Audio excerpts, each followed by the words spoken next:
Good afternoon to everybody. Thanks for clicking on to the Saturday Tropical Outlook. It is the 20th of July and is the first of two videos on the weekend schedule here at Vogan Weather HQ. Before we continue the video, you know what I'm going to say. Hit that like button and subscribe if you haven't already done so. It would be greatly appreciated. So the good news is that we continue to see very little activity. In fact, we don't see any activity across the Atlantic Basin at this moment in time.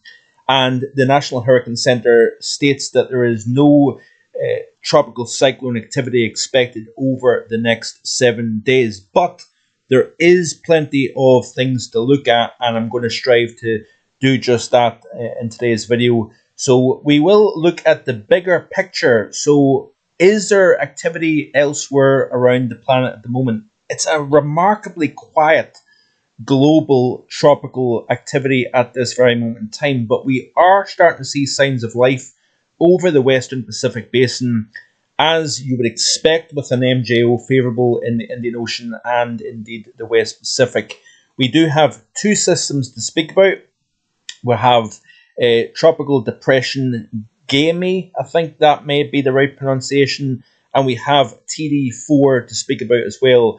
First and foremost, looking at Gamey, it probably is the wrong pronunciation, but you'll understand what I'm trying to get at. We do have a system that is tracking northwestwards here towards what appears to be, what would that be, Okinawa in the far south. That might actually be Okinawa further north, but it looks as if it's going to become a Category 1 typhoon. Obviously, it's named typhoons in the Pacific, hurricanes within the Atlantic, obviously, and cyclones around Australia. So, yeah, it looks as if we are finally starting to see the Pacific Ocean liven up. Remember that the 75% of the global tropical activity is actually within the Pacific Basin. The Pacific Basin being a much larger heat source compared to the Atlantic Basin, and therefore you expect to see plenty of activity and 2-3 times the amount that the Atlantic can produce. But it looks as if we are going to see this system become a major typhoon as it approaches this island just to the east of Taiwan here as we progress through the next week or so here. So we'll keep our eyes on this system as it tracks towards land. Looking at Tropical Depression 4, looks as if it's heading for Henan province of China over the next several days, and it is likely to bring some significant rain here. It looks as if it's going to be more of a rain event as opposed to a typhoon, because it's essentially going to run out of time to develop anything significant, but it will produce major rains across southern and southeastern portions of China over the next several days. But all in all, it is a very, very quiet tropical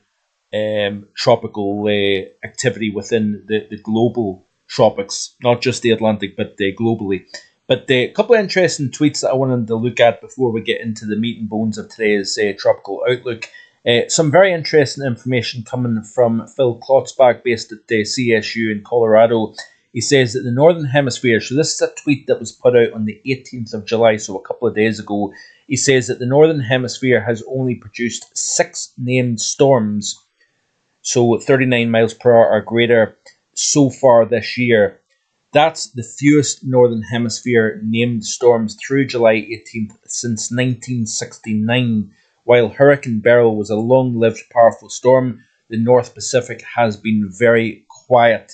And it certainly has been. It has been remarkably quiet, actually. And that is almost sometimes as big of a story as having a busy tropical basin, whether it be the Pacific, the Indian Ocean, or the Atlantic Basin. So it's quite remarkable, actually, seeing what is going on at the moment. This is a tweet also by himself on the 17th of July, saying that the eastern North Pacific, so to 140 degrees west, the hurricane season remains remarkably quiet. So you get the overall theme here. With only one named storm, Aletta, forming so far this year. This is the first time since 1972 that only one named storm has formed in the East Pacific through July 16th.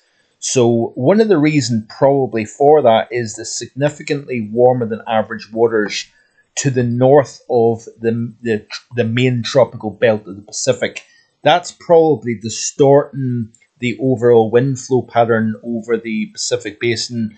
We also have anomalous high pressure to the north as well, and that's likely distorting things. Also, essentially, it's putting a lid on the atmosphere over the North Pacific here, so that then distorts the buildup of lower pressure within the main development region further south track. You can see here that we've got some very significant heights over the Tibetan Plateau, parts of West China, and extending its way across China, Taiwan, and into the Pacific Basin here. Only marginal low heights here down towards the equator here. So that is definitely likely having an effect. He says here anomalous high pressure and associated low level easterly wind anomalies across the West North Pacific main development region have resulted in subsidence and weak monsoon trough suppressing tropical cyclone formation. So that is one of the reasons behind the quiet nature of the season so far. With regards to La Nina, it looks as if we are going to start to see things kicking in a little bit more over the next couple of months.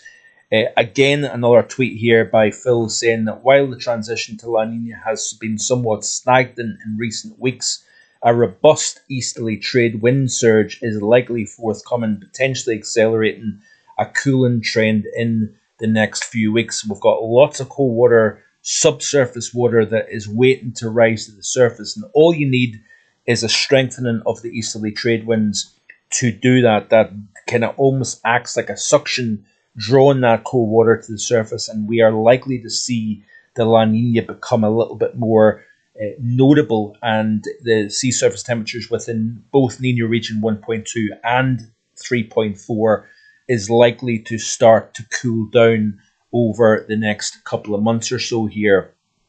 So certainly, obviously, in the live stream tomorrow, I'll try and touch on that. I'll also try and touch on a couple of things with regards to NOAA's prospects for the upcoming winter season as well. Hope you got the chance the other day there. I spoke a little bit about some of the key factors that we initially look at with regards to the building blocks to a seasonal forecast. So the winter ideas, the initials have been released on Mark Vogan Weather here on YouTube a few days ago. Check that out. I will try and link that video in the description below today's video, that you can check that out here. Some interesting times coming up here on the channel, so I hope you can join me, and if you subscribe, hit the notification bell, you don't miss anything going forward.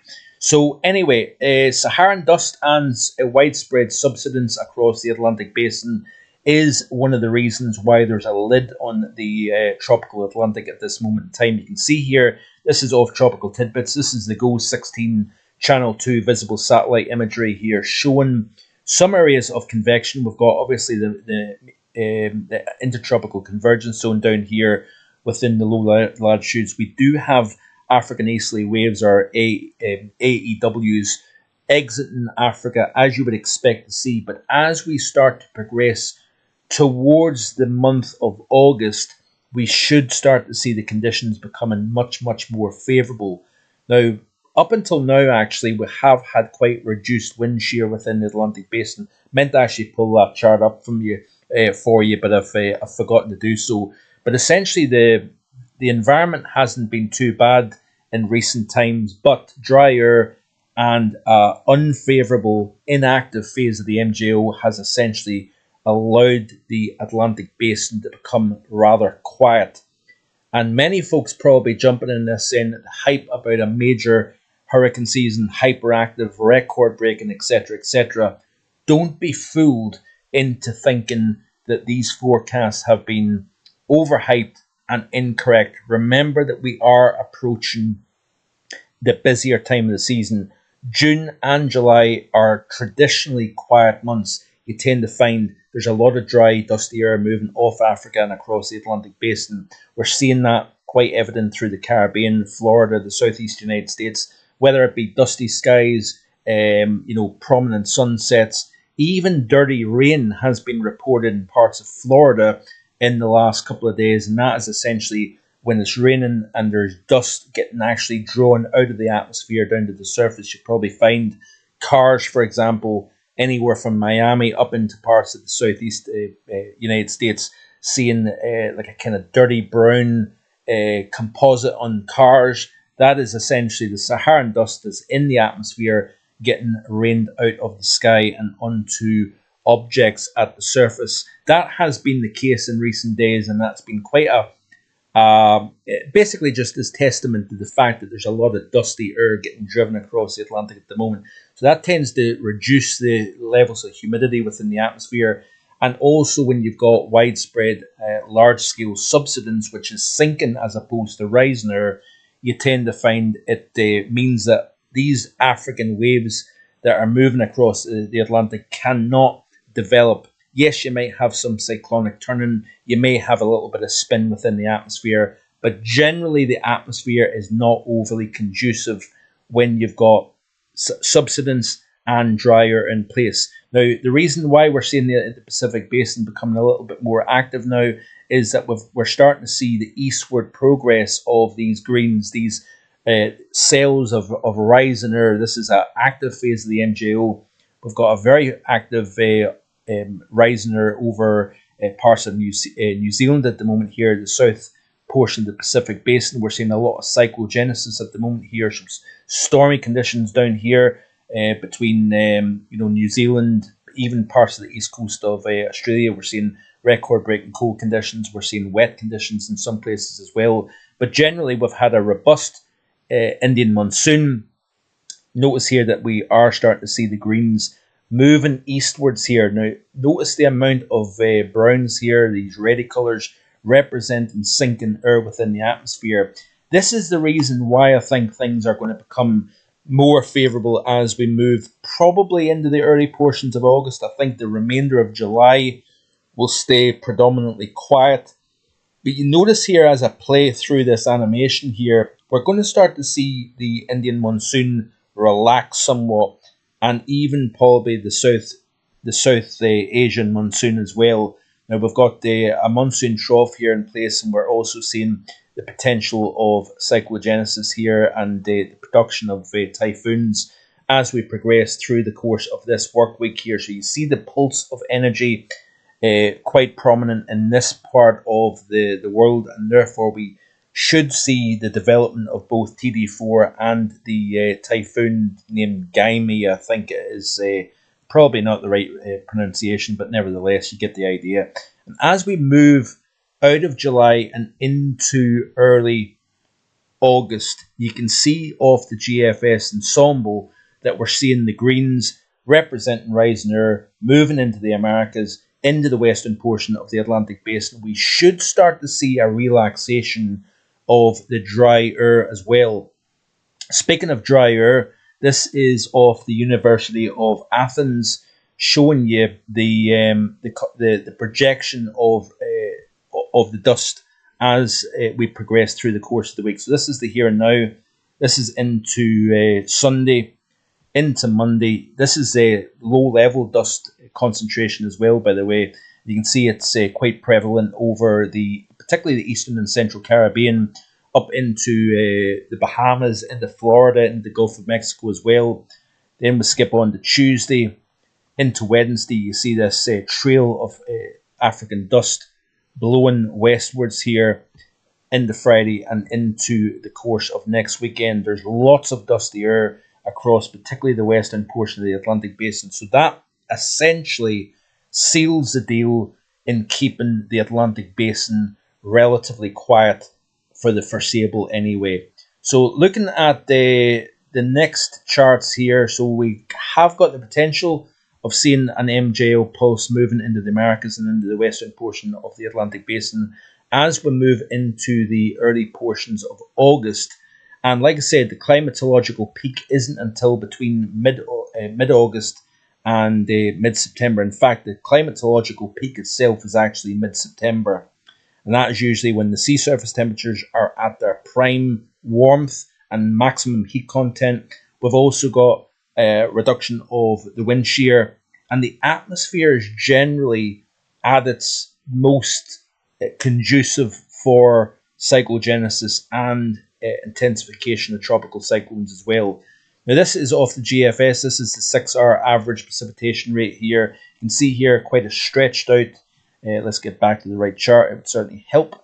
Just bear with me a second here. We've got the Bermuda Azores ridge of high pressure here over the mid-Atlantic here. We've got plenty of moisture streaming across the Atlantic basin, but it's well to the south of the dusty air. But this is not going to allow any sort of development. We may see some weak low-level spin-ups and low pressure developing, but it's not going to materialize. It's not going to develop into anything. And if we play right the way through the course of this week, you keep your eyes on the main development region here. This region right here, you notice here that we've got this rather stretched out Azores Bermuda ridge extending from the far west Atlantic basin all the way up towards the British Isles and the UK.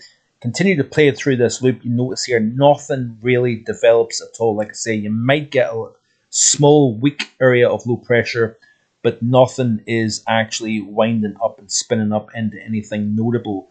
So that is good news, and it looks as if that will be the case right the way through into the early portions of August. You notice here at the very, very end, as that MJO pulse is expected to move into the Eastern Pacific, it looks as if we have got a system that tries to develop just off the west coast of Mexico here at the very end of the loop. So this is a way out, 312 hours, Friday the 2nd of August.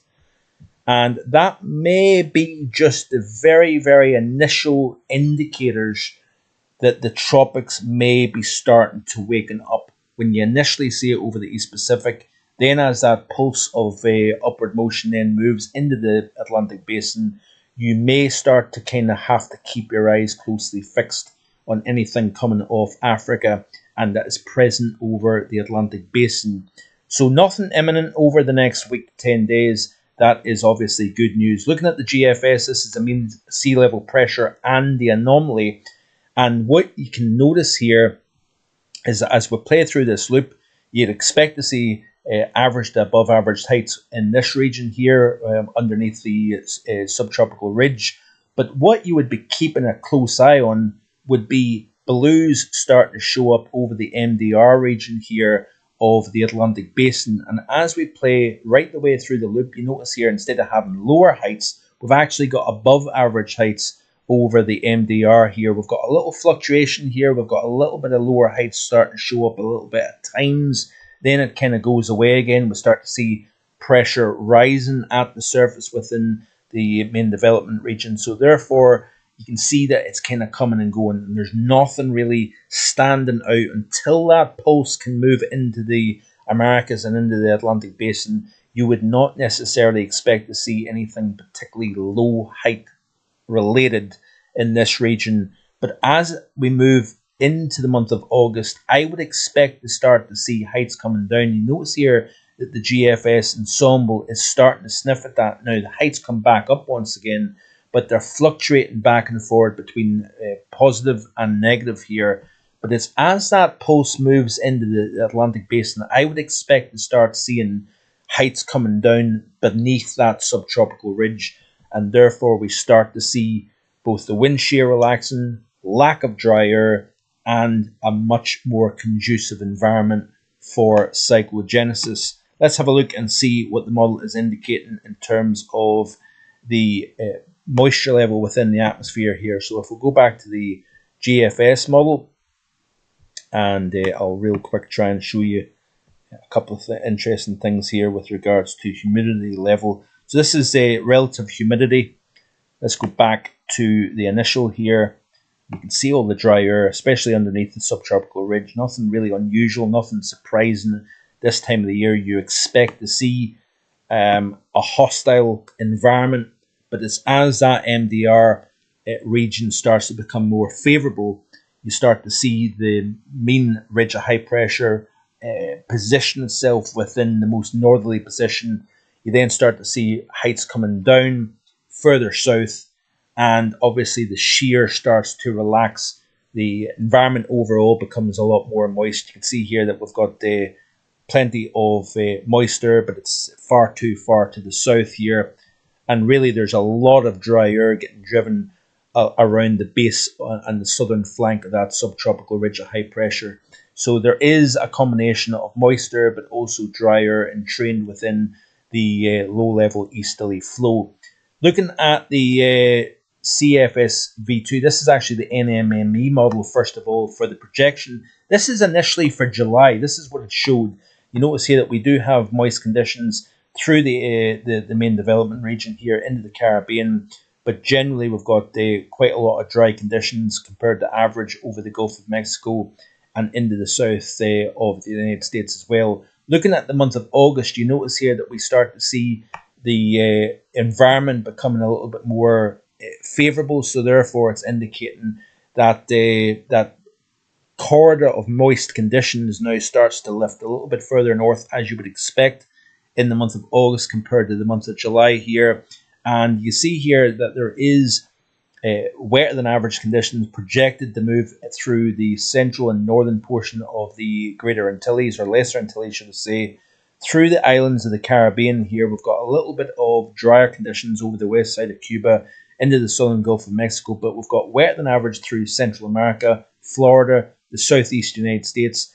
As we move into the month of September, you would expect to see the greens showing up representing wetter than average conditions. Let's have a look at the CFSV2 real quick and see what it is showing here with regards to moisture. So let's go to the month of August here, and it's indicating wetter than average conditions through a good part of the northern Caribbean, through the islands, and across the south United States as well. It's showing wetter than average conditions. So is it sniffing out the eastward progression of the MJO into the month of August? That is a good question, and let me just see if I can show you the 200 millibar zonal wind anomaly here. So this is showing close to average zonal wind anomalies through the main development region here. We've got the purples representing above average winds through parts of Florida, for example, the Gulf of Mexico into the Western Caribbean Sea. Let me just see what else I can show you real quick here before I finish off. Wind shear values. Let's have a look and see what it's showing with regards to this.